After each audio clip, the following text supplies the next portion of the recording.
untuk berdiskusi dengan adik-adik terkait topik atau tema yang dipilih, yaitu mengenai economic analysis of law dalam kaitannya dengan teori hukum murni.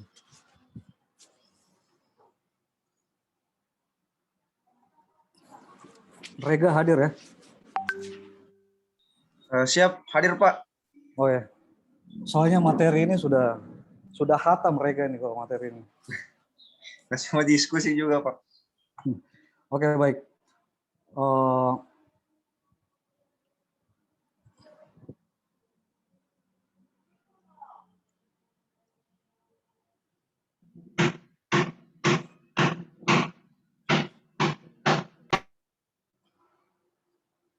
Ini baiknya saya tampilkan ini ya, PowerPoint untuk membantu adik-adik juga, membantu kita untuk melihat apa yang akan saya paparkan. Meskipun Rega sudah akrab sekali dengan materi ini.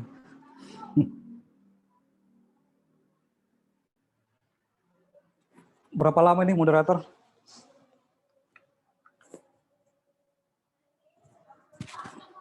Dari kita Pak sampai. Oh ya, oke, siap.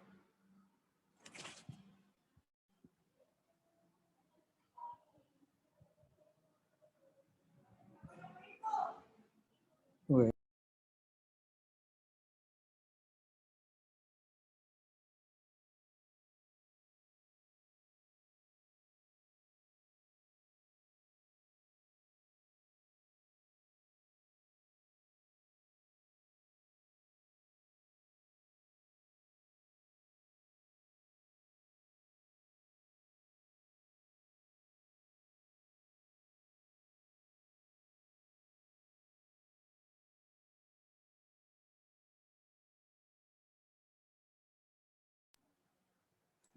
Oke, baik.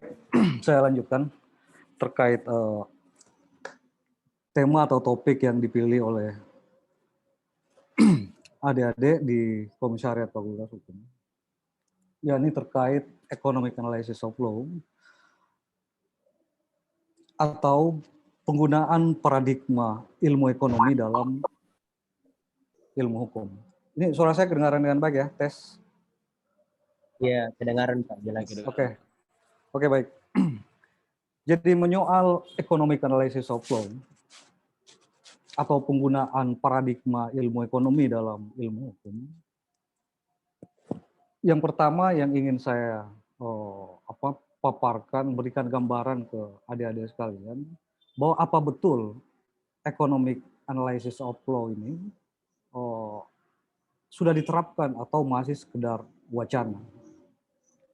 Nah, faktanya fenomena saat ini bahwa penggunaan economic paradigm dalam ilmu hukum yaitu telah dilakukan, bukan lagi sekedar wacana.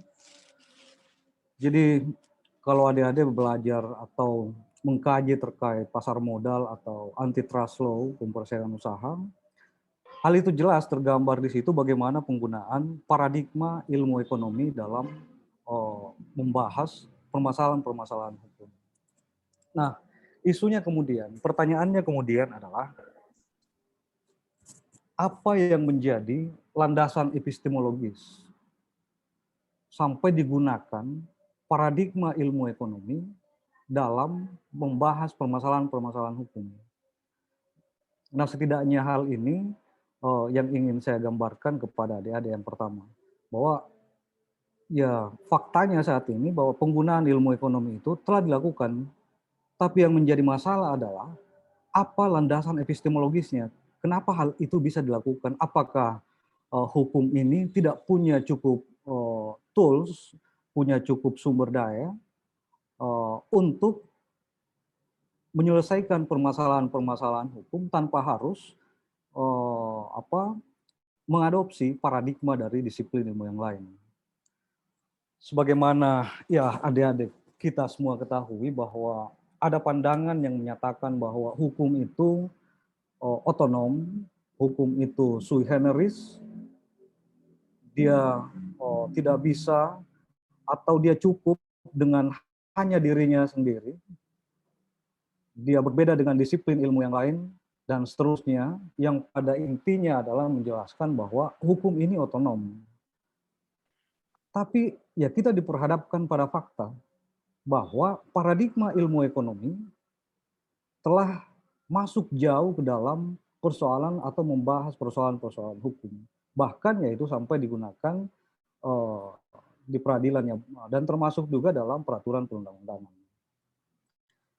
Nah, hal ini ternyata ya secara sederhana ya bisa kita lihat bahwa terdapat benturan di situ ya. Nah, pertanyaannya kemudian, apa landasan epistemologisnya? Kenapa sampai ini harus dilakukan? Atau kenapa sampai paradigma ilmu ekonomi itu harus digunakan dalam ilmu hukum?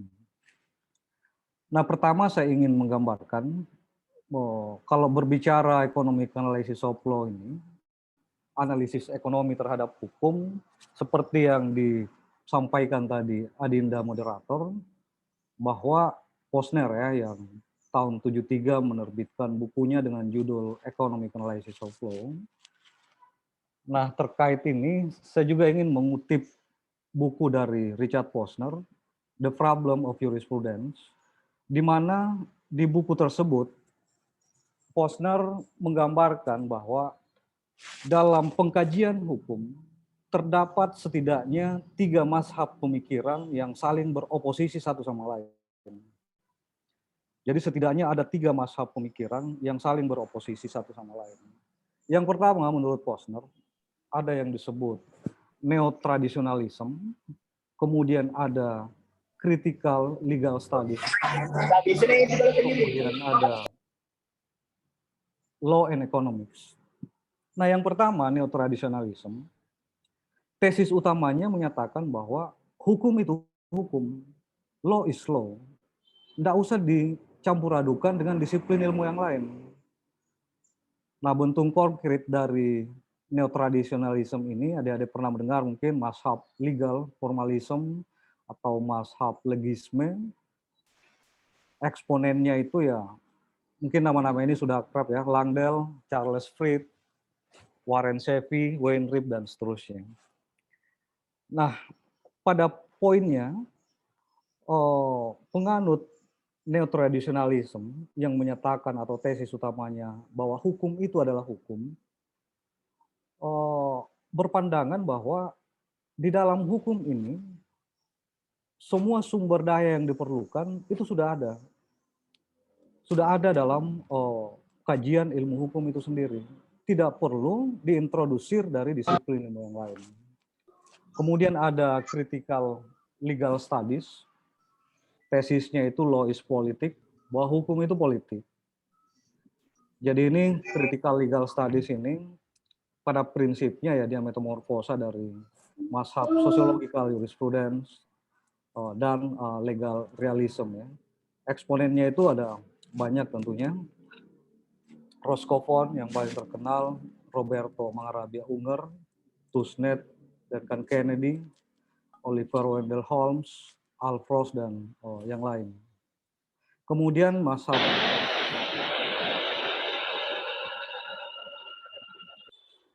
tesis utamanya itu menyatakan bahwa hukum ini adalah ekonomi. Jadi ya nampak dengan jelas ya bahwa ketiga mazhab pemikiran dalam pengkajian hukum yang disampaikan oleh Posner dalam The Problem of Jurisprudence, bukunya beliau, bahwa ada 3 mazhab yang saling beroposisi satu sama lain. Nah, sebentar economic analysis of law pun ya kita akan lihat sebentar ya. Nah, yang pertama tadi neo-tradisionalism. Jadi pada prinsipnya mazhab ini menyatakan bahwa hukum itu sui generis, hukum itu self-sufficient, cukup dengan dirinya sendiri. Semua sumber daya itu ada dalam ilmu hukum itu sendiri, tak perlu diintrodusir dari disiplin ilmu yang lain. Kemudian interpretive communities, dalam artian bahwa mengenai persoalan-persoalan hukum, hanya orang hukum sendiri yang tahu. Bahkan ada anekdot ya, apa yang tidak dipahami oleh filsafat, jawabannya yaitu hukum. Apa yang tidak dipahami oleh filosof, adalah hukum. Semua bisa dipahami oleh filsuf. Hanya hukum yang dia tidak bisa pahami. Ini anekdot yang menggambarkan bagaimana kerasnya aliran atau penganut neotradisionalisme dalam mempertahankan tesis law is law, bahwa hukum itu hukum, tidak perlu direduksi oleh disiplin ilmu yang lain. Autonomy of law, anti-reductionism, bahwa ya semua hal itu sudah terdapat dalam hukum. Bahkan kalaupun tidak kelihatan, itu sudah secara laten ada, tinggal digali melalui penemuan hukum dan seterusnya. Dan ya itu tadi, hanya sarjana hukum, hanya yuris yang akan paham terkait persoalan-persoalan hukum. Bahkan filosof pun tidak akan paham permasalahan hukum. Ini setidaknya menggambarkan bahwa neotradisionalisme dengan varian seperti aliran legal formalism atau legisme. Adik-adik pernah mendengar mungkin ada gium seperti Labos de la Loi dan seterusnya ya. Itu ada gium yang ada dalam legal formalism atau aliran legisme atau lex dura setamen scripta dan seterusnya ya. Adagium ini ya lahir dari neotradisionalis. Nah, kemudian salah satu penganjur neotradisionalis, eksponen neotradisionalis dengan mazhabnya legal formalism, ya ini Ernest Weinreich ya.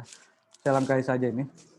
Kemudian kita masuk yang kedua tadi yang disampaikan Posner, yaitu critical legal studies. Nah, mazhab critical legal studies movement ini di Amerika 1960-an, ini beroposisi tentunya dengan mazhab neotradisionalis, legal formalism dan legisme, yang menyatakan bahwa law is politik, law is not self-sufficient. Hukum itu tidak cukup dengan dirinya sendiri, dia perlu disiplin ilmu yang lain. Kemudian otonomi hukum itu hanya ilusi katanya ya. Kemudian lebih jauh lagi, hukum ini bagi penganut eksponen critical legal studies menyatakan bahwa hukum ini adalah alat ya.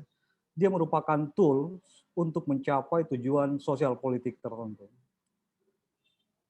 Nah, ini fakta, ini ada pengkajian dan pengikut mazhab yang seperti ini, ya ini ada. Mungkin adik-adik pernah membaca buku-buku legal realism, karya-karya dari penganut legal realism terkait ini.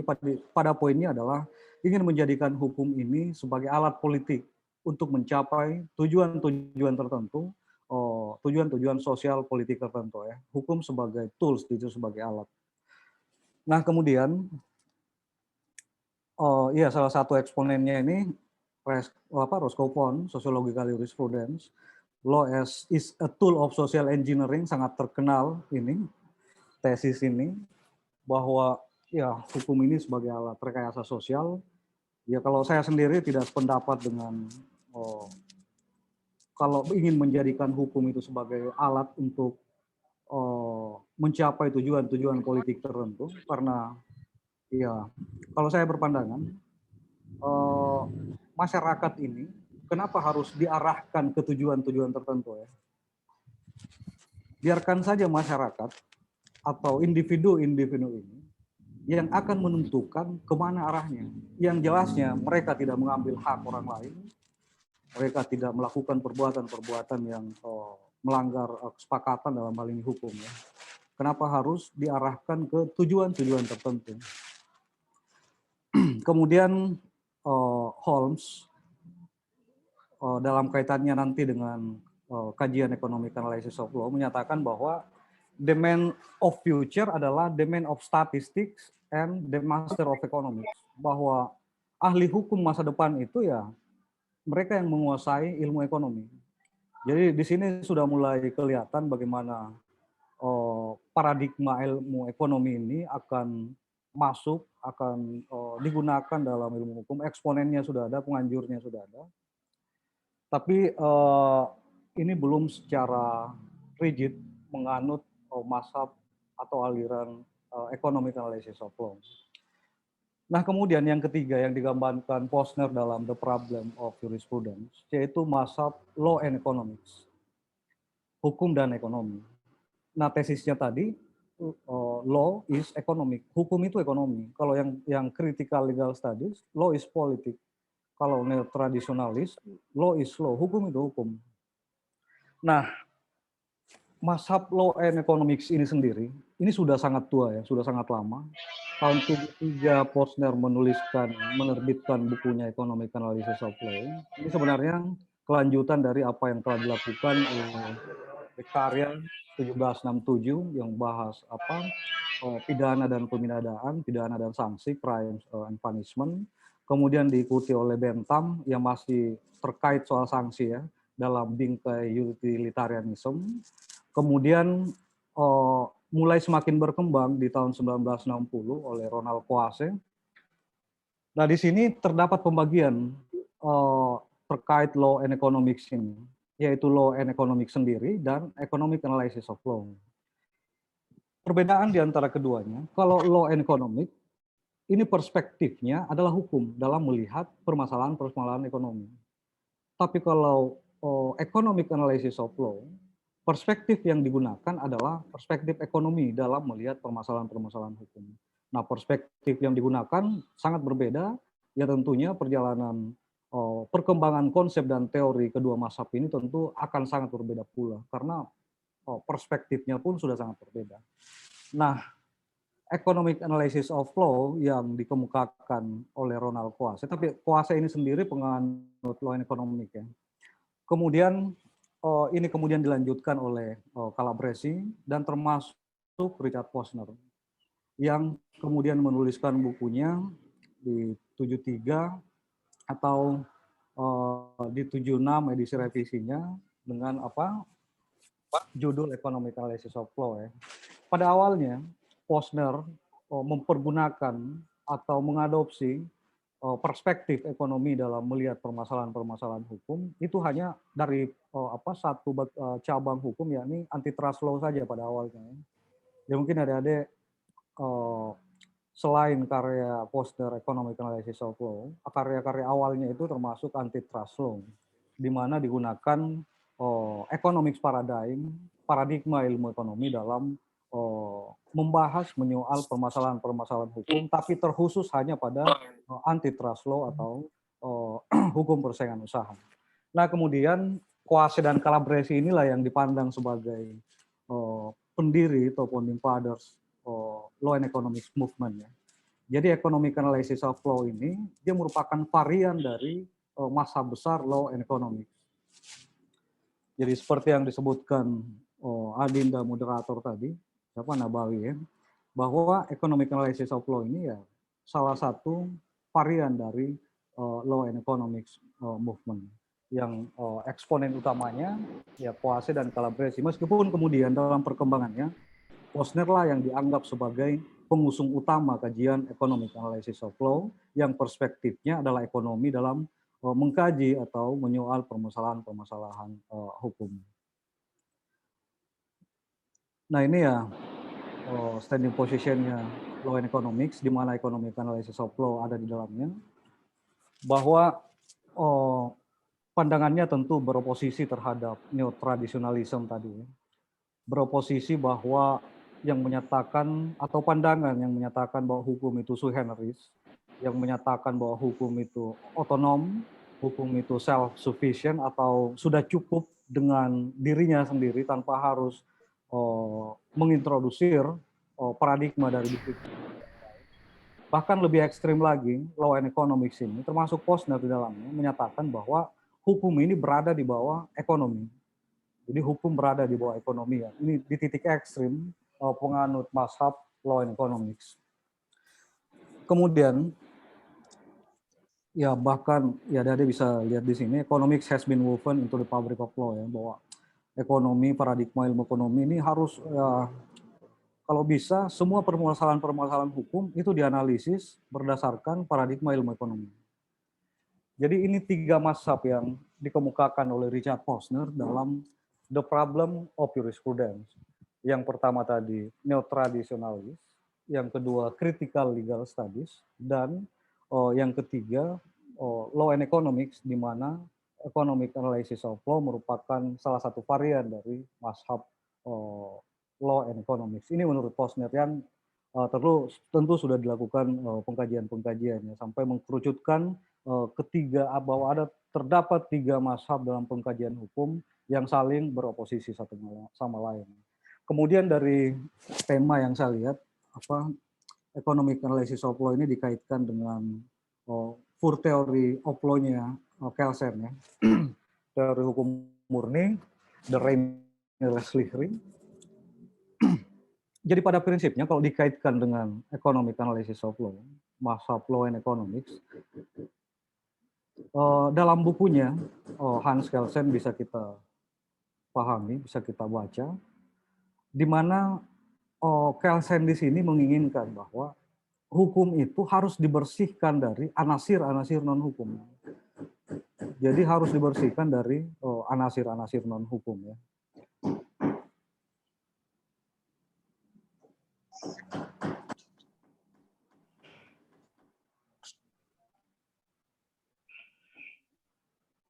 Tunggu sebentar ya.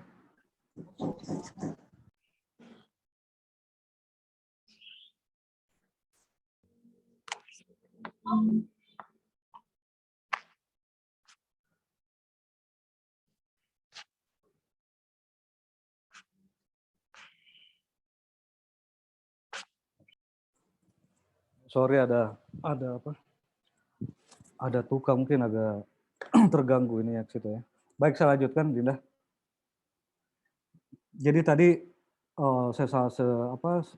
saya lihat di topik atau tema yang diusung di kajian ini, economic analysis of law dikaitkan dengan teori hukum murni, terutama yang disampaikan atau dianjurkan oleh Hans Kelsen, ya, to free the science of law from the alien elements. Jadi ingin membersihkan, ya, membebaskan science of law ini, jurisprudens, ilmu hukum, dari anasir-anasir non-hukum atau unsur-unsur yang bukan hukum. Nah, kemudian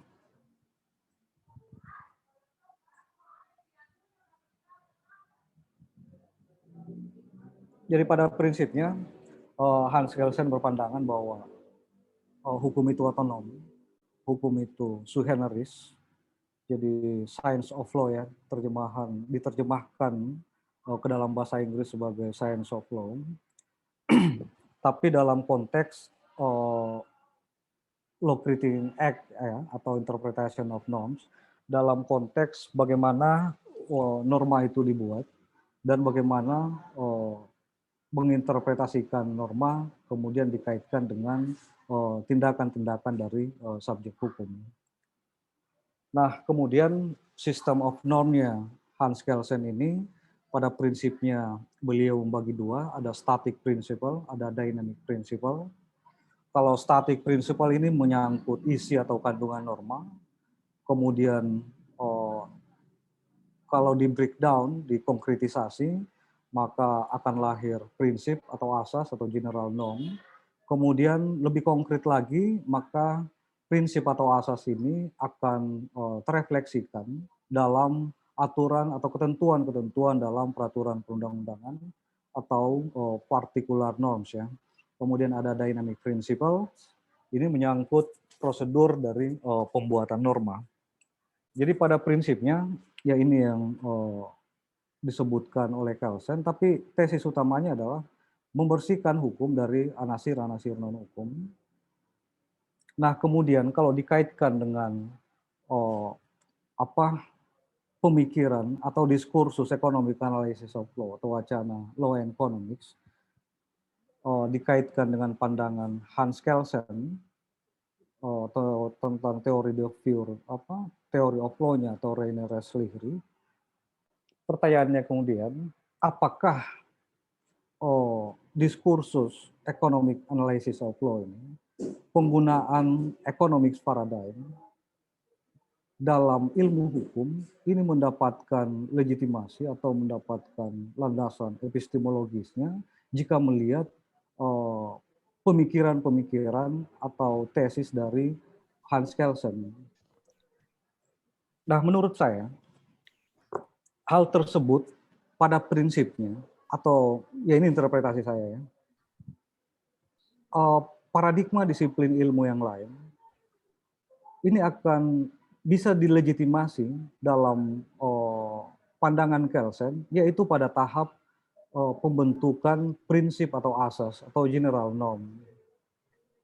Karena yang sering menjadi permasalahan adalah kita kan, saya asumsikan bahwa kita sepakat jika ketentuan-ketentuan dalam peraturan perundang-undangan itu di breakdown dari prinsip atau asas. Dia merupakan konkretisasi dari asas atau prinsip ya.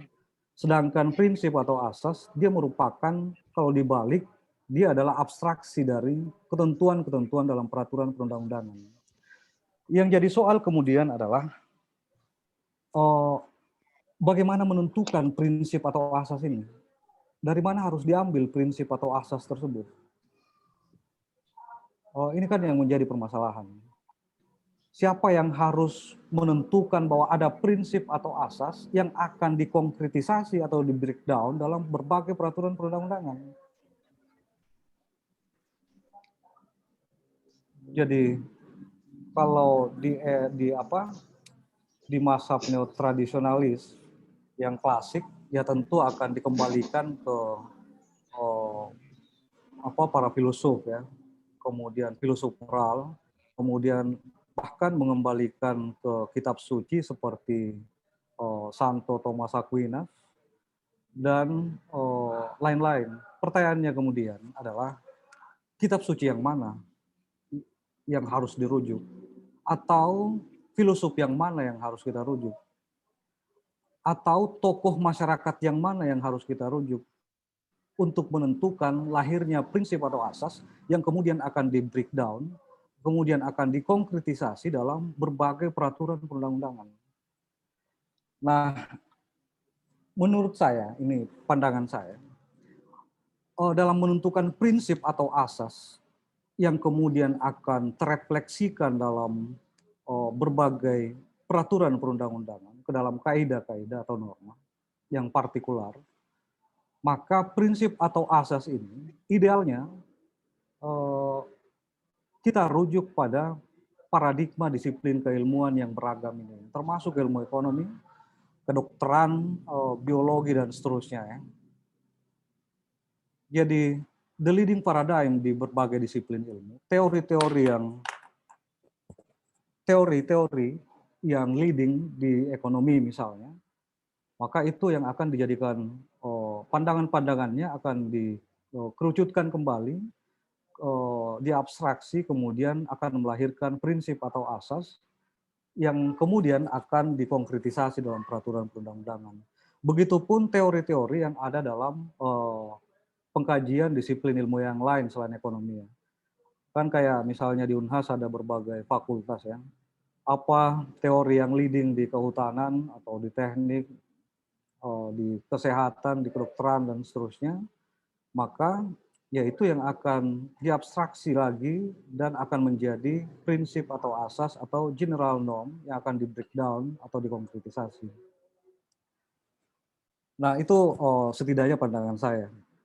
Kemudian pertanyaan berikutnya, jika memang harus diambil dari paradigma disiplin ilmu yang lain atau the leading teori atau teori yang leading yang menjadi paradigma di suatu disiplin keilmuan, pertanyaannya adalah bahwa dalam setiap disiplin ilmu terdapat mazhab-mazhab pemikiran yang saling beroposisi juga di situ tentunya.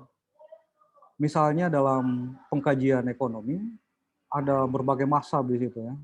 Ada Chicago Schools, ada Harvard, ada Vienna Circle, dan seterusnya. Dan mereka ini saling beroposisi. Pertanyaannya kemudian, teori atau konsep yang mana yang harus di-refer, yang harus dirujuk, yang kemudian akan melahirkan prinsip atau asas yang akan terefleksikan dalam kaidah-kaidah peraturan perundang-undangan. Nah, jalan keluar untuk hal ini ya tentu ada. Ada teorinya Thomas S. Kuhn, paradigm shift. Adik-adik bisa baca dalam bukunya The Structure of Scientific Revolution, Thomas S. Kuhn. Kuhn mengemukakan bahwa pada prinsipnya akan ada kemudian teori yang leading dan akan ada teori yang terpinggirkan. Ada paradigm shift di situ ya. Nah, yang akan menjadi prinsip atau asas ya tentu the leading teori tadi ini, teori yang yang secara metode dan dari aspek aksiologis itu diterima oleh para pakar, para ahli di disiplin ilmu yang bersangkutan. Nah, kalau ada teori yang kemudian tersingkirkan dalam konteks saat ini, maka tentu bukan itu yang akan kita rujuk untuk melahirkan atau membentuk prinsip atau asas yang akan di breakdown dalam peraturan atau ketentuan peraturan perundang-undangan. Nah, terkait hal tersebut, setidaknya itu pandangan saya. Jadi ada pintu masuk dari economic analysis of law juga di sini ya, dalam atau untuk digunakan, diintrodusir dan digunakan dalam paradigma ilmu hukum, yaitu pada tataran pembentukan prinsip atau asas tadi, yang tidak seharusnya diserahkan pada tokoh-tokoh tertentu ya. Karena pandangan saya hal ini harus supaya pengujiannya itu objektif, bahkan asas ini akan bisa diuji kemudian secara ilmiah, maka ya kita ambil dari the leading teori, paradigma yang memimpin di setiap disiplin keilmuan. Untuk membantahnya ya saya akan diuji berdasarkan scientific method atau metode-metode yang disepakati atau dianggap benar dan digunakan dalam disiplin-disiplin ilmu yang beragam tersebut. Kemudian sebelum kita diskusi, saya lanjutkan sedikit bahwa dalam pengkajian ilmu hukum ada pemikiran juga yang menyatakan bahwa hukum ini adalah autopoietic system ya, atau self reproduction, atau memproduksi sendiri bagian-bagian dalam sistemnya. Kalau autopoietic ini berasal dari bahasa Latin ya, auto sendiri, poietic itu reproduksi, jadi self reproduksi kurang lebih artinya secara etimologi. Ini diungkapkan oleh Niklas Luhmann dan Tubner, sosiologis dan yuris Jerman. Nah, teorinya ini diadopsi dari teori biologi. Jadi ada teori dalam biologi yang dikemukakan oleh Francisco Varela yang menyatakan bahwa sel dalam biologi ya, sel itu melakukan reproduksi itu secara mandiri, secara otonom, tanpa dipengaruhi oleh sel-sel atau unsur-unsur yang lain. Nah, inilah yang diadopsi oleh Luhmann dan Tubner, bahwa hukum pun seperti itu. Dia self reproduction, memproduksi sendiri unsur-unsur atau elemen-elemennya. Tapi autopoietic system ini menurut konsep biologi yang kemudian diadopsi ke dalam ilmu sosial dan termasuk hukum dalam hal ini, berpandangan bahwa sistem ini memang dia tertutup, tapi pada saat yang sama dia terbuka terhadap lingkungannya atau sistem yang lain dengan tesis bahwa hukum ini adalah subsistem yang merupakan bagian dari sistem besar, sistem sosial ya. Jadi di dalam sistem sosial ada subsistem, ada subsistem hukum, ada subsistem ekonomi dan lain sebagainya.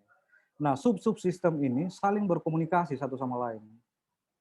Saling berkomunikasi, berinteraksi satu sama lain, saling pengaruh mempengaruhi. Jadi ini dalam konteks pengkajian hukum yang dikemukakan oleh Luhmann dan Tubner, bahwa hukum ini otonom ya, otonom tapi terbatas. Jadi dia self-referential, self-reproduction, tapi dalam konteks pembentukan karakter normatif dari kaidah-kaidah hukum. Tapi di saat yang sama, hukum ini terbuka. Dia berkomunikasi dan berinteraksi dengan disiplin ilmu yang lain sebagai yang sama-sama merupakan subsistem dari sistem sosial. Nah, dalam proses komunikasi dan interaksi ini, maka akan ada kemudian proses transfer paradigma, transfer teori, dan lain sebagainya dari disiplin-disiplin ilmu yang lain dalam satu bangunan sistem sosial ya. Jadi karakter utamanya ya transversality, responsiveness, self normativity. Nah, pada intinya yang tiga ini menyatakan bahwa hukum itu tertutup pada saat pembentukan karakter normatif dari kaidah-kaidah hukum. Dia tidak boleh dipengaruhi oleh disiplin ilmu yang lain, tapi dalam membentuk teori-teori dan konsep, termasuk prinsip, dia mentransfer, terpengaruh, merespon perkembangan dari disiplin-disiplin ilmu yang lain. Nah, kalau dikaitkan dengan economic analysis of law, maka di sini pun menumpukan landasan epistemologis ya, bahwa economic analysis of law yang merupakan pengkajian hukum dari perspektif ilmu ekonomi mendapatkan dasar epistemologis juga di sini. Nah, kemudian yang terakhir dari pemaparan saya, kalau tesis saya sendiri terkait economic analysis of law atau penggunaan paradigma ilmu ekonomi dalam ilmu hukum, saya sependapat penggunaan economics paradigm ini, paradigma ilmu ekonomi, economic analysis of law, tapi dalam batas-batas tertentu, yaitu hanya jika menyangkut economic activity, hanya jika menyangkut aktivitas ekonomi, seperti misalnya antitrust law ya, atau hukum persaingan usaha. Jadi kalau dalam konteks hukum persaingan usaha, antitrust law, yang digunakan di situ ya memang pure paradigma ilmu ekonomi yang digunakan, mulai dari konsep bahkan metode pada tataran pembuktian dari pelanggaran-pelanggaran terhadap ketentuan-ketentuan dalam Undang-Undang 599 misalnya, begitupun dalam peraturan-peraturan antitrust law di negara lain yang digunakan itu adalah metode ilmu ekonomi. Nah, kenapa hal ini dilakukan? Ya karena memang yang diatur adalah economic activity. Dan yang terakhir, kalau menyoal hukum dan ekonomi, jadi kalau hukum ini kan perspektif kita, kita memandang semua individu itu adalah reasonable actor ya, atau homo ethicus. Tapi kalau perspektif ilmu ekonomi, dia memandang setiap individu, termasuk kita semua ini, adalah merupakan rational actor, aktor-aktor yang rasional, atau homo economicus. Nah, kalau homo economicus atau rational actor, tentu preferensinya adalah dia merupakan utility maximizer, dia akan selalu berupaya untuk mengoptimalkan self-interest-nya, yang pada akhirnya ukurannya adalah efisiensi. Jadi yang adil menurut paradigma ilmu ekonomi termasuk economic analysis of law di sini adalah keadilan itu diterjemahkan sebagai efisiensi. Nah, hal ini tentu berbeda dalam paradigma ilmu hukum, di mana individu-individu di situ dimaknai sebagai reasonable actor yang bertindak dengan selalu merujuk pada norma-norma atau ketentuan-ketentuan dalam peraturan perundang-undangan, baik yang tertulis, peraturan perundangan yang tertulis maupun hukum yang tidak tertulis ya. Dan ya lebih jauh dia disebut sebagai homo ethicus yang vis-a-vis dengan homo economicus atau rational actor yang vis-a-vis dengan reasonable actor. Saya kira ini sebagai pemantik buat adik-adik sekalian. Selanjutnya ya kita bisa mendiskusikan hal ini, karena dari paparan ini setidaknya saya ingin menggambarkan bahwa ada fakta economic analysis of law atau paradigma ilmu ekonomi sudah masuk ke dalam pengkajian ilmu hukum. Ada fakta seperti itu. Yang kita perlu pahami adalah apa landasan epistemologis terhadap fakta ini. Nah, itu yang seperti yang saya sebutkan tadi. Baik, saya serahkan ke moderator untuk kita masuk, kita bisa berdiskusi terkait hal ini. Silakan Adinda, terima kasih. Baiklah, itu penjelasan tadi dari narasumber. Sebelum kita melangkah ke sesi pertanyaan, saya tanyakan kepada narasumber apakah bentuk pertanyaannya itu langsung jawab atau saya simpan dulu, Pak? Saya serahkan ke moderator sebagai penguasa forum di sini. Silakan Adinda. Ya, peserta dipersilahkan untuk bertanya.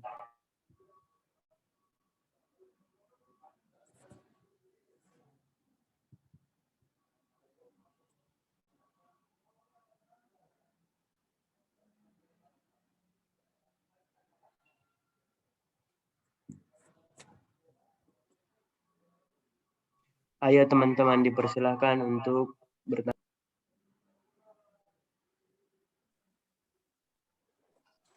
Oke, mungkin saya moderator. Ya, dipersilahkan. Oh iya. Terima kasih moderator. Assalamualaikum warahmatullahi wabarakatuh. Mungkin saya langsung saja ini, Kak. Kan tadi jelaskan terkait dengan basis paradigmatik ceritanya ini. Saya memandang secara sederhana hukum, misalnya secara awam ya, intinya. Pertama, hukum bukan sebagai basis empirik, dalam artian dia objeknya mungkin sangat sulit untuk diraih, itu. Dan karenanya, saya menganggap hukum adalah suatu norma. Dan karenanya itu pula, ia membutuhkan suatu struktur bernalar tersendiri.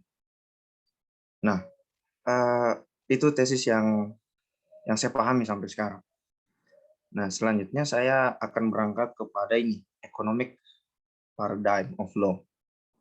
Nah, pertanyaan saya terkait dengan economic paradigm of law ini, apakah ia adalah suatu ilmu hukum dari segi objek dan struktur bernalarnya, ataukah ia hanya sebagai alat bantu, dan kalaupun dia alat bantu, sampai mana batasnya dia bisa membuktikan validitas suatu tindakan yang memang pada prinsipnya dia melanggar norma.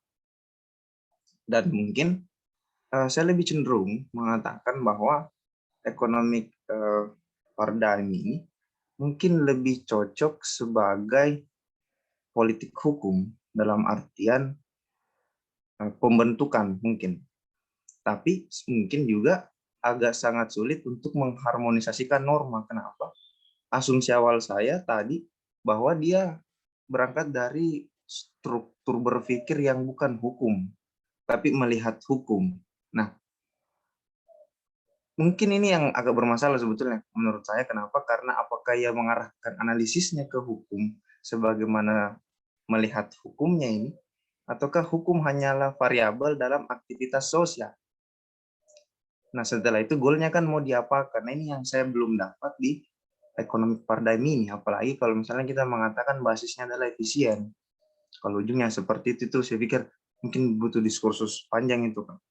Jadi mungkin mohon pencerahannya atas pertanyaan dan keraguan saya ini. Terima kasih, Kak. Oke, baik. Moderator, saya izin. Kalau pertanyaan ini kayaknya saya harus langsung jawab kalau ini. Dipersilakan untuk menjawab Pak narasumber.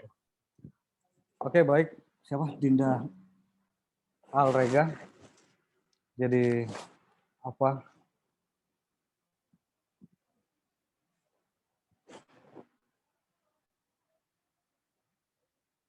Oke.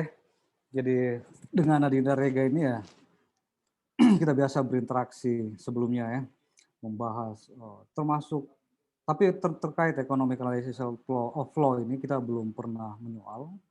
Dan pertanyaan tadi terkait keraguan Alrega dalam economic analysis of law yang masuk masuk jauh ke dalam paradigma ilmu hukum ya atau ke dalam pengkajian ilmu hukum ini sendiri. Nah, keraguan itu tentu berdasar ya. Nah, pertama saya ingin menyampaikan bahwa economic analysis of law ini seperti yang saya sampaikan tadi, terutama yang dikembangkan oleh Richard Posner sejak Kuase di 1960-an ya, yang kemudian di era 70-an kemudian baru Posner melahirkan karya-karyanya terkait analisis ekonomi terhadap hukum. Nah, di situ paradigmanya adalah paradigma ilmu ekonomi. Jadi, karena paradigmanya adalah paradigma ekonomi, maka dia memandang setiap individu adalah aktor-aktor ekonomi, homo economicus. Perspektifnya di situ. Jadi, lebih jauh kemudian, maka tentu paradigma ekonomi yang akan selalu digunakan. Tentu akan selalu digunakan paradigma ekonomi. Jadi kasarnya mungkin begini ya. Dia hanya menjadi hukum karena dia mengatur, karena dia menjadi hukum hanya karena dia rules of conduct ya, aturan berperilaku. Seandainya dia bukan aturan berperilaku, maka dia bukan hukum. Maksud saya, saking ekonomisnya ini permasalahan di economic analysis of law ini. Perspektifnya memang perspektif ekonomi. Metode pembuktiannya pun pembuktian ekonomi. Jadi tools-nya tools ekonomi untuk yang digunakan. Karena titik anjaknya adalah melihat aktor-aktor atau individu-individu ini. Kita semua, mau yang kuliah di kehutanan, di kedokteran, di hukum, dan seterusnya, semua adalah rasional aktor atau homo economicus yang kemudian ya tidak akan bisa terhindar dari self interest yang harus dipenuhi ya, dan dia merupakan aktor yang berusaha untuk memuaskan keinginan-keinginannya, kebutuhan-kebutuhannya, dan seterusnya. Jadi perspektifnya beranjak dari situ. Perspektifnya beranjak dari situ. Bahkan keadilan, definisi keadilannya pun definisi keadilan perspektif ekonomi. Justice itu is efisiensi. Keadilan, sesuatu itu adil jika dia efisien. Jadi memang perspektifnya selalu perspektif ekonomi. Jadi termasuk mendefinisikan tindakan-tindakan yang adil atau aturan-aturan yang adil yang merefleksikan keadilan, yaitu aturan atau tindakan yang merefleksikan atau yang bisa mewujudkan efisiensi tentunya ya. Nah, mengenai apa ini efisiensi sebenarnya, hal ini pun terus terang saya sendiri belum bisa menggambarkan secara komprehensif efisiensi ini apa, karena ini pure perspektif ekonomi. Ini murni kajian di mikroekonomik. Yang adil itu adalah efisien, kemudian efisien ini apa, tapi yang jelasnya yang pernah saya baca, pernah saya diskusi bahwa efisien ini sendiri terdapat perbedaan pendapat ya di kalangan ekonom terkait yang efisien itu yang seperti apa. Ada kemudian Poisson teorema. Nah, teorema ini berusaha untuk mengoperasionalkan konsep efisiensi itu dalam tindakan-tindakan dan seterusnya. Yang efisien ini yang seperti apa? Dia berusaha untuk menerjemahkan konsep efisiensi tadi ini. Jadi terhadap keraguan Rega terkait analisis ekonomi, apakah dia hanya sekedar pisau analisis saja? Pada akhirnya tidak, karena dia jauh masuk menjadi prinsip atau asas ya dalam bangunan suatu peraturan perundang-undangan. Nah, karena dia sudah masuk menjadi prinsip, sedangkan ya boleh kita sepakat mungkin bahwa kalau prinsip itu mewarnai ketentuan-ketentuan dalam satu peraturan perundang-undangan ya, dia ada konsistensi logik antara ketentuan dan prinsip, ada koherensi di situ ya. Kalau dia harus berkoheren, maka tentu dia tidak hanya akan berada di level asas atau prinsip, tapi dia akan jauh masuk ke level kaidah-kaidah yang partikular dan akan lebih jauh lagi masuk ke tataran pembuktian dari ketentuan-ketentuan dari kaidah-kaidah yang partikular tadi ini pada saat dia digerakkan oleh tindakan subjek hukum.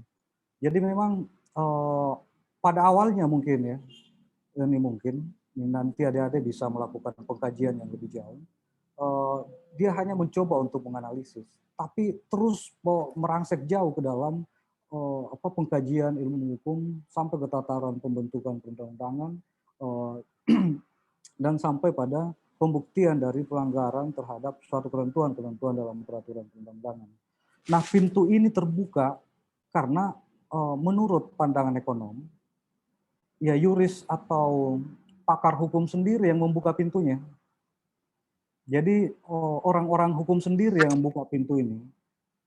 Nah, menurut saya baca Thomas Ullem, nanti ada bisa baca bukunya Law and Economics, menyatakan bahwa hukum ini belum selesai sebagai suatu disiplin ilmu yang mandiri ya. Kenapa? Karena suatu disiplin ilmu bisa dikatakan sebagai disiplin yang mandiri jika dia sudah clear di tataran objek material dan objek formal, subject matter dan object matter.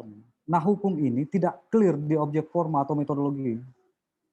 Jadi di situ yang menjadi pintu masuk dari terutama disiplin ilmu ekonomi. Jadi termasuk metode yang ada di ekonomi itu berusaha untuk diterapkan dalam disiplin ilmu hukum. Karena memang dibawa masuk semuanya ya. Bukan hanya pada tataran konsep atau teori tertentu, karena ya pada akhirnya dia akan menjadi satu kesatuan ya, termasuk metodenya. Dan metode itu pun harus diaplikasikan juga tentunya untuk menguji apakah efisiensi telah terwujud atau tidak. Karena tidak mungkin efisiensi ini akan diuji dari perspektif yang murni hukum, karena kita tidak punya toolsnya, metodenya tidak ada untuk menguji itu. Maka ya tentu metode dari disiplin ilmu ekonomi lagi yang akan digunakan. Jadi kembali ke tadi, bahwa pintu masuk pengkajian atau paradigma ilmu ekonomi ini masuk ke dalam ilmu hukum, itu karena hukum sendiri yang buka pintunya, di mana tidak clear kita di tataran metodologi, atau di tataran metode, atau objek forma, atau objek matter dari ilmu hukum. Metode yang digunakan di Harvard, di Oxford, di UI, di UGM, di UNER itu berbeda-beda, tidak seragam satu sama lain ya.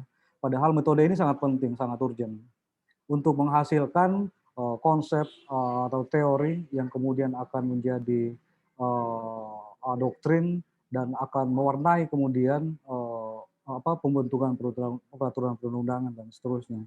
Jadi memang pada akhirnya dia tidak akan berhenti pada tataran analisis saja, dia akan terus jauh masuk, dan ini terbukti di hukum persaingan usaha, di antitrust law. Adik-adik bisa melihat bagaimana di hukum persaingan usaha paradigma ilmu ekonomi di sini sangat kuat. Misalnya dalam membuktikan suatu perbuatan, jadi adik-adik maksud saya bisa melihat ketentuan-ketentuan dalam Undang-Undang 599 misalnya ya. Ketentuan-ketentuan yang ada di dalam itu sangat dipengaruhi oleh paradigma ilmu ekonomi, menentukan bahwa suatu perilaku kontak dari pelaku usaha itu ilegal atau tidak boleh atau melanggar, itu ditentukan oleh paradigma ilmu ekonomi. Misalnya penetapan harga misalnya. Nah, dari perspektif ilmu hukum, menetapkan harga ini apa salahnya sih sebenarnya ya? Tapi itu dilarang, paradigmanya paradigma ilmu ekonomi. Termasuk misalnya kerjasama dalam perdagangan. Kerjasama dalam perdagangan secara sederhana bisa saja kita mengatakan bahwa itu boleh, tapi itu nyatanya dilarang oleh Undang-Undang Persaingan Usaha. Nah, paradigmanya di sini, landasannya, landasan ontologis atau rasiologis pengaturan ketentuan aku, itu paradigmanya adalah paradigma ilmu ekonomi. Kalau kita mau memaksa menggunakan paradigma ilmu hukum, tidak akan dapat. Karena memang dari awal paradigma ini adalah paradigma ilmu ekonomi. Saya kira untuk sementara itu dihindari, ya, moderator. Baiklah, itu pernyataan dari Pak Aswan. Saya kembalikan ke Rega, Alrega. Wah, diadu saya sama Rega ini moderator ini. Iya. Tanggapan. Ya. Mungkin kalau forum ini dikaji terus tidak akan selesai. Ya. Nah, itu mungkin untuk jawabannya mungkin segitu saja dulu moderator. Terima kasih banyak ini Pak. Oke, siap. Baik, kalau Dinda Rega ini moderator, bisa sampai pagi kita.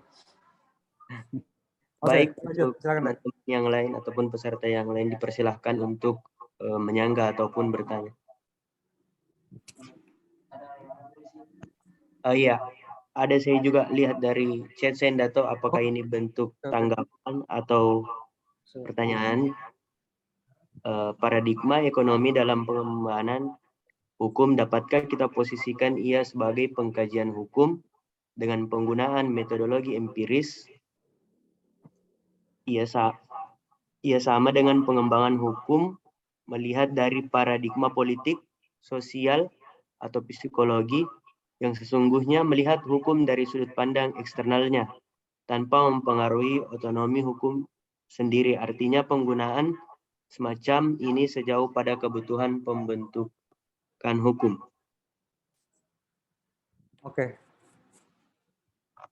Di dalam setiap statement tentu ada permasalahannya. Jadi saya asumsikan ini pertanyaan.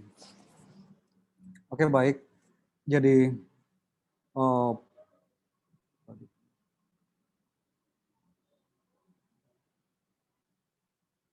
oke.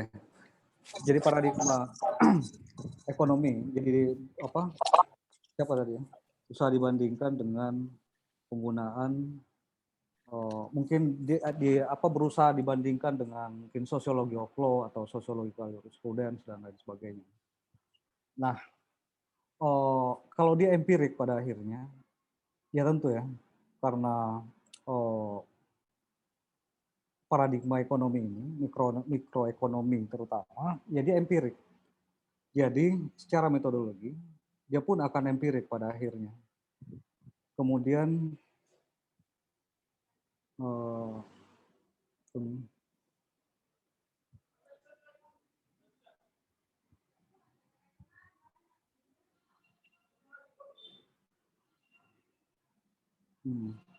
jadi pada akhirnya, seperti yang saya sampaikan tadi, kalau dilihat dari pandangannya Niklas Luhmann dan Tubner, maka dia bisa tidak mereduksi otonomi hukum itu sendiri. Kalau menurut Tubner dan Luhmann. Tapi kalau kita menggunakan pandangan dari neotradisionalis, legal formalism dan legisme, maka menurut pandangan tersebut, hal ini tentu mereduksi karakter otonom dari hukum atau sui generis dari hukum itu sendiri. Jadi pada akhirnya tergantung perspektif apa yang digunakan pada akhirnya ya. Dan saya serahkan ke Adinda mau menggunakan paradigma yang mana, perspektif yang mana, apakah akan neotradisionalis atau akan sosiologis atau mengikuti critical legal studies atau legal realism.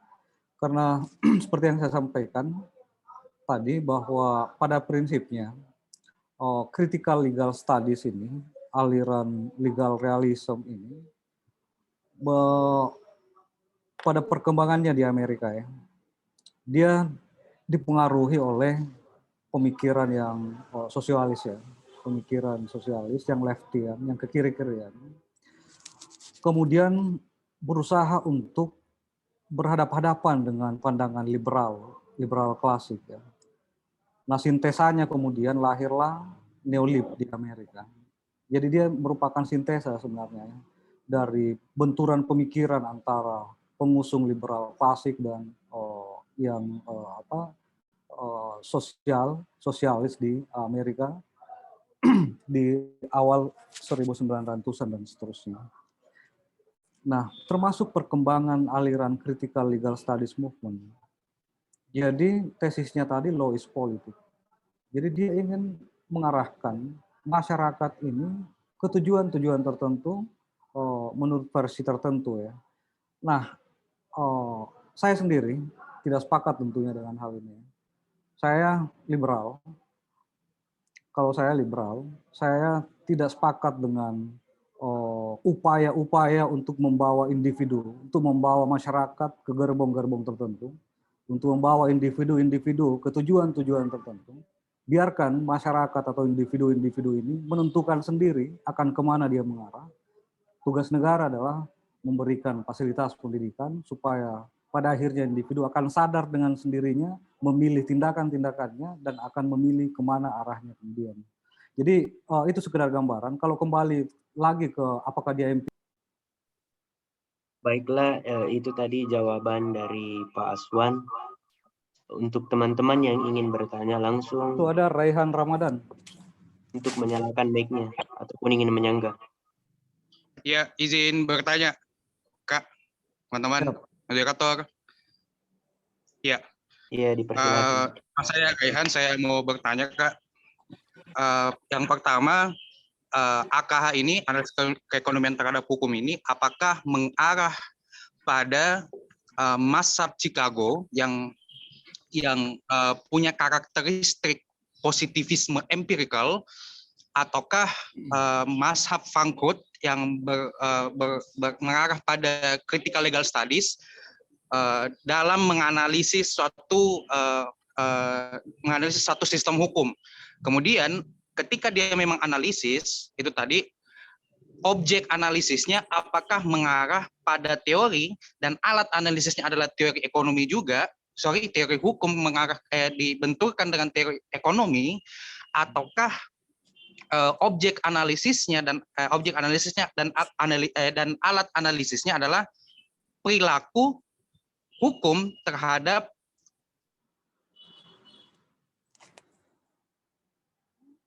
Tidak kedengaran? Tunggu Pak, mungkin lagi Oh ya, oke. terpotong ya? terpotong Kak. Halo? Mungkin bisa Terpotong, saya ulang ya. Oke, sederhananya apakah analis keekonomian terhadap hukum ini mengarah pada mazhab Chicago yang berorientasi pada positivisme empirical, ataukah mazhab Frankfurt yang berorientasi pada critical legal studies yang mempengaruhi nanti analis ekonomi terhadap hukum? Maksud saya, apakah analisis ini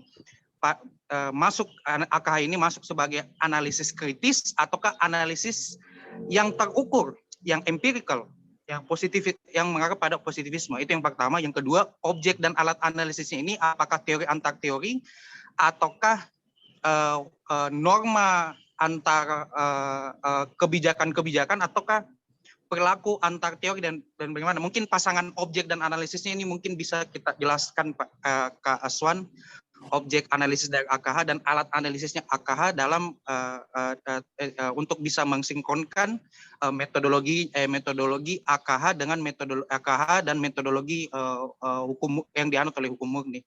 Terima kasih, mungkin itu Kak. Setelah itu pertanyaan dari Rehan.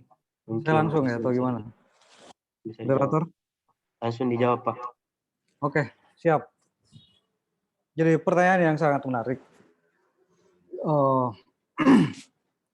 Tadi ditanyakan apakah economic analysis of law ini terafiliasi ke Chicago atau ke Frankfurt. Nah, untuk menjawab ini, yang pertama saya ingin sampaikan bahwa yang dimaksud ekonomi yang dimaksud di sini adalah tentu yang pure kapitalis ya, liberal kapitalistik. Maka bisa kemudian disimpulkan lebih jauh bahwa tentu mazhab Chicago di sini yang direfer atau dirujuk. Karena kalau dia merujuk ke critical legal studies, maka akan tidak konsisten secara logik dengan sistem ekonomi yang liberal kapitalistik. Kemudian terkait apa tadi alat analisisnya ya, apakah teori dengan teori atau dan sebagainya. Jadi titik anjaknya economic analysis of law ini, dia kan menggunakan perspektif ekonomi dalam mengkaji permasalahan subjek hukum atau bukan subjek hukum, individu-individu. Nah, karena titik anjaknya di situ, maka lebih jauh, dia pun akan melihat setiap individu adalah sebagai aktor ekonomi, sebagai homo economicus. Karena dia melihat semua orang nih, kita calon sarjana hukum atau calon sarjana politik, calon dokter dan semuanya, mereka itu adalah homo economicus. Titik anjaknya di situ. Titik anjaknya bahwa kita semua ini adalah rational actor. Nah, karena kita ini adalah homo economicus, maka analisisnya lebih jauh kemudian, ya tidak bisa terlepas dari konsep dan teori mikroekonomi. Teori ekonomi mikro ya.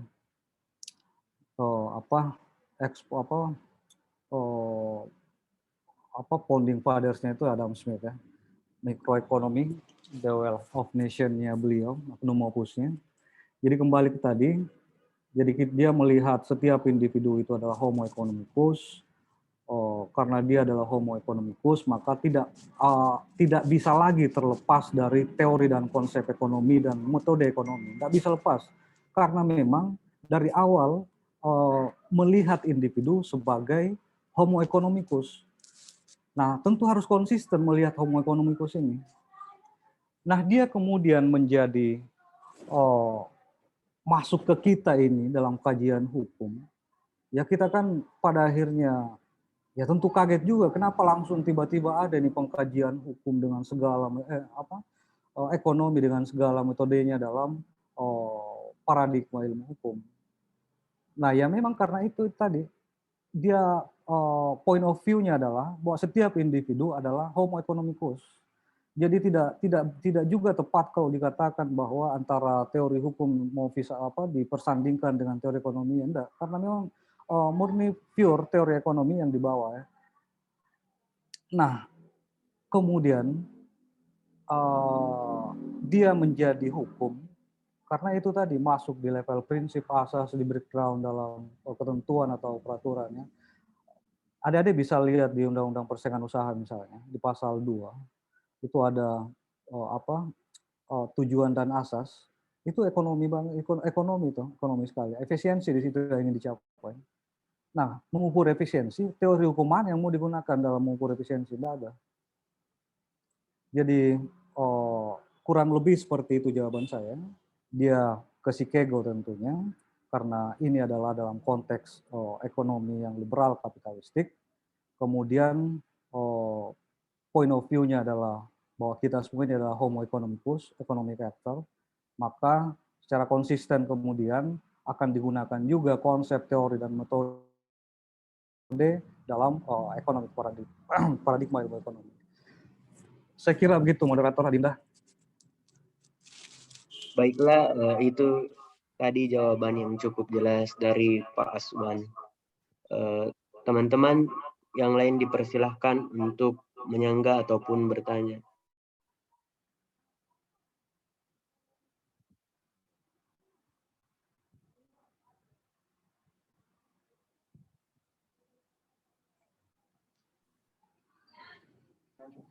Kalau memang sudah tidak ada, mungkin Pak Aswan bisa melanjutkan kembali materinya ataupun memberikan closing statement jika materinya sudah selesai. Ini ada chat. Oh iya Pak, ada yang melalui fitur lama chat. karena saya baca sendiri atau gimana nih Dinda? Salam. Bisa saya yang baca. Ya. Saya izin bertanya, basic saya dari rumpun kesehatan. Ini sepengetahuan saya memahami hukum bukan hanya sebagai suatu argumen teknis, tapi instrumen untuk mencapai tujuan sosial. Untuk mengetahui efek hukum terhadap tujuan tersebut, hakim dan perangkat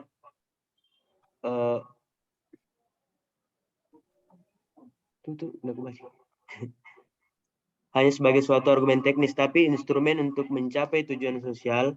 Untuk mengetahui efek hukum terhadap tujuan tersebut, hakim dan perangkat hukum lain harus memiliki metode untuk mengevaluasi efek hukum terhadap value sosial. Para ekonom memprediksi efek kebijakan ini berdasarkan efisiensi. Selain itu, ekonomi juga mampu memprediksi efek kebijakan dengan value penting yang lain, yaitu distribusi.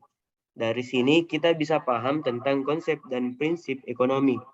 Pertanyaan saya sebenarnya bagaimana esensi dari tentang hukum kepemilikan, anggap seperti properti, kontrak, ganti rugi, kejahatan, dan hukum dari perspektif analisis ekonomi tentang hukum. Baiklah, itu pertanyaannya. Saya serahkan ke narasumber. Jadi pertanyaannya, esensi dari properti dan seterusnya ya. Tapi perspektifnya analisis economic of law. Oke, baik. Jadi yang pertama saya ingin tanggapi terkait statement bahwa apa tadi?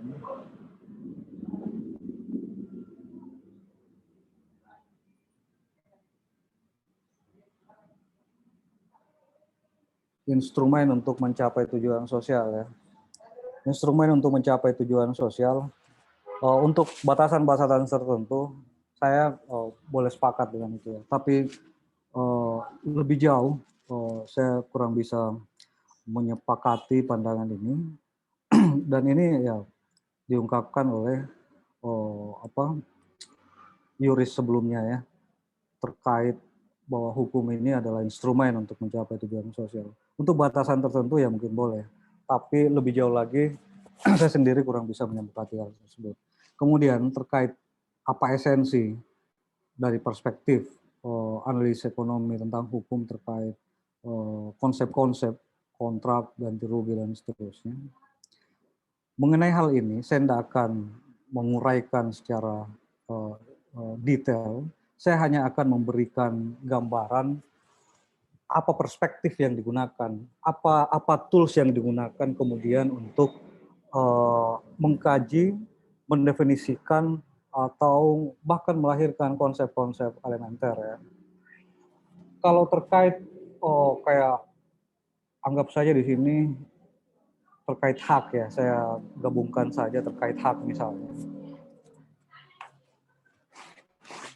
Terkait konsep hak itu sendiri, saya jarang sekali membaca ya, jarang sekali membaca textbook yang ditulis oleh sarjana hukum terkait hak. Kalau berbicara hak ini, banyakkan malah orang ekonomi, atau mereka yang mengkaji filsafat politik, tapi sarjana hukum sendiri sangat jarang menulis terkait hal ini, sangat jarang. Meskipun ya akhir-akhir ini di berbagai jurnal ya sudah mulai banyak membahas tentang hal tersebut ya. Misalnya Robert kayak Nozick, John Rawls dan sebagainya, mereka kan menyoal tentang hak di situ ya.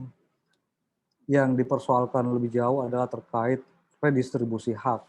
Ya termasuk John Locke, Rousseau,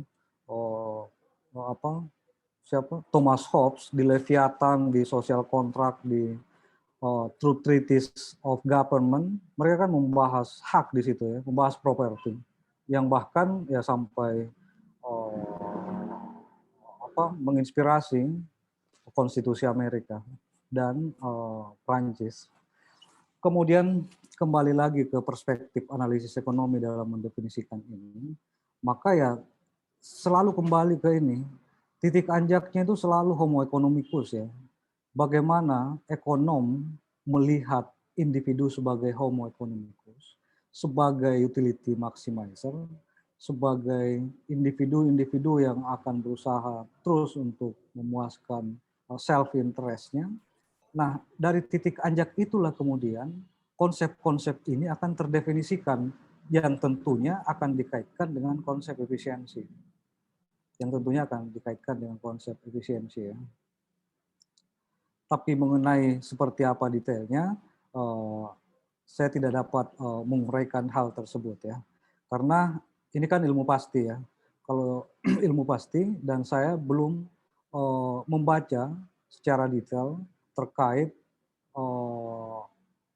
bagaimana perspektif atau bagaimana eksponen dari economic analysis of law mendefinisikan konsep-konsep yang disampaikan di chat ini ya. Ini ilmu pasti maksud saya ya, karena saya harus bisa merujuk menyebutkan nama dari eksponen economic analysis of law.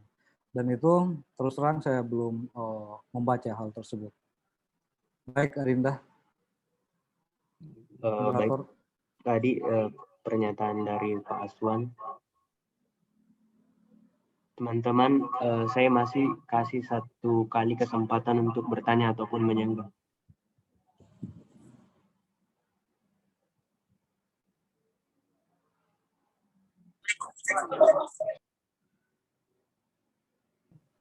Baik, kalaupun sudah tidak ada, saya kembalikan ke pemateri untuk closing statement-nya ataupun lanjutan dari materi.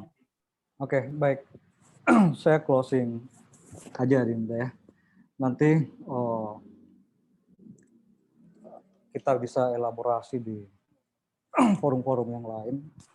Mungkin bisa secara luring atau apa ya. Jadi pertama, saya ingin mengulangi kembali bahwa ada pandangan yang menyatakan bahwa hukum ini otonom, sui generis, self-sufficient, cukup dengan dirinya sendiri. Tapi kita juga diperhadapkan pada fakta bahwa ada disiplin ilmu yang lain yang masuk jauh ke dalam paradigma ilmu hukum. Nah, tentu antara fakta dan apa yang seharusnya ini terjadi clash ya. Idealnya bahwa hukum itu cukup dengan dirinya sendiri, secara metodologi dan seterusnya. Tapi faktanya ya ada disiplin ilmu lain yang masuk jauh ke dalam ilmu hukum. Itu setidaknya dari satu pandangan yakni neotradisionalis.